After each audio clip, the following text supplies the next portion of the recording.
এবার বই খুলে পরীক্ষা দিতে পারবেন ছাত্রছাত্রীরা।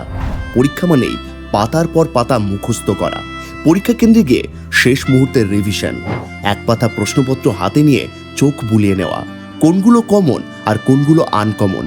কমনের সংখ্যা যদি বেশি হয় তবে তো কেল্লা ফতে, নম্বর ভালো আসবে আর রিপোর্ট কার্ডে জল করবে দুর্দান্ত মার্কস।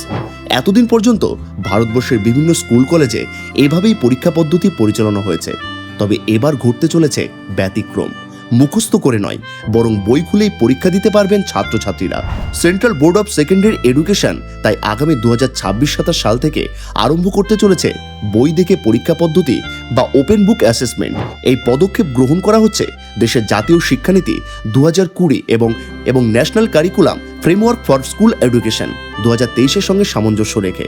ছাত্রছাত্রীদের জন্য এটি একটি গুরুত্বপূর্ণ খবর। এই পরীক্ষা পদ্ধতির নাম দেওয়া হয়েছে ওপেন বুক অ্যাসেসমেন্ট। পরীক্ষা পদ্ধতির মূল উদ্দেশ্য ছাত্রছাত্রীদের বিশ্লেষণ ক্ষমতা বৃদ্ধি করা, তাদের মুখস্থবিদ্যার অভ্যেস থেকে বের করে নিয়ে আসা। গত জুন মাসে সিবিএসই বোর্ডের সর্বোচ্চ নীতি নির্ধারক বোর্ডের সম্মতিতে নতুন পরীক্ষা পদ্ধতি নিয়ে সিদ্ধান্ত নেওয়া হয়েছে। তবে আপাতত নবম শ্রেণীর শিক্ষার্থীদের জন্যই নতুন নিয়ম চালু হচ্ছে। জানা যাচ্ছে 2026-27 শিক্ষাবর্ষ থেকেই চালু হয়ে যাচ্ছে এই নতুন নিয়ম।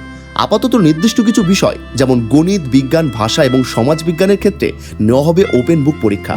অর্থাৎ পরীক্ষা চলাকালীন পরীক্ষার্থীরা কোনো পাঠ্য বই বা ক্লাস নোট দেখেও লিখতে পারবেন। বই খোলার ক্ষেত্রে কোনো বাধা নিষেধ আর থাকছে না। যদিও খবর পাওয়া যাচ্ছে এই পরীক্ষা পদ্ধতি ঐচ্ছিক, স্কুলগুলি পরীক্ষা পদ্ধতি নিয়ে চূড়ান্ত সিদ্ধান্ত নেবে। আপাতত নবম শ্রেণীর ক্ষেত্রে এই পরীক্ষা পদ্ধতির সূচনা হয়েছে, কিন্তু আগামী দিনে অন্যান্য ক্লাসেও নতুন নিয়ম চালু হতে পারে। অনেকেই প্রশ্ন তুলছেন, কেন বই দেখে পরীক্ষা দেবেন ছাত্রছাত্রীরা? এতে কি আদৌ তাদের কোনো বিকাশ হবে?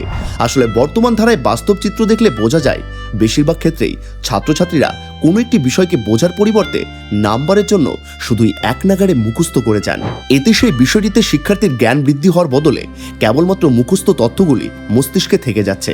তাই নতুন ক্লাসে উঠেই আগের ক্লাসের সমস্ত পড়া ছাত্রছাত্রীরা ভুলে যাচ্ছেন।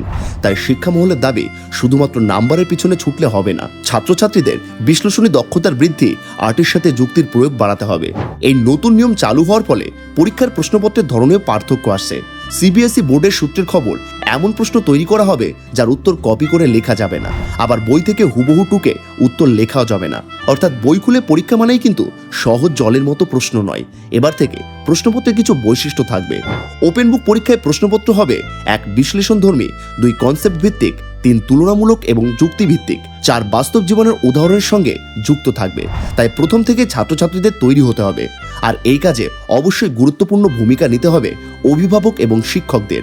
পরীক্ষার প্রিপারেশনে পাঠ্য বই, ক্লাস নোট ও অনুমোদিত রেফারেন্স ব্যবহার করা যাবে। তবে প্রশ্ন থাকবে নির্দেশনামূলক ও বিশ্লেষণময়, যাতে শিক্ষার্থীরা মোকাবিলা করতে পারে আপাতত জায়গা থেকে উত্তর নিয়ে না, বরং প্রসঙ্গ বুঝে লিখতে। এই জন্য সিবিএসই স্ট্যান্ডার্ডাইজড স্যাম্পল পেপার, স্পষ্ট নির্দেশিকা এবং ফ্রেমওয়ার্ক তৈরি করেছে, যাতে বিদ্যালয়গুলো সহজেই বাস্তবায়ন করতে পারে। সূত্র বলছে, এই প্রথম নয়, 2023 সালে এমন একটি ওপেন বুক পরীক্ষার আয়োজন হয়েছিল নবম থেকে দ্বাদশ শ্রেণীর পড়ুয়াদের জন্য। এই বিশেষ উদ্যোগ ছাত্রছাত্রীদের কাছে চ্যালেঞ্জিং ছিল।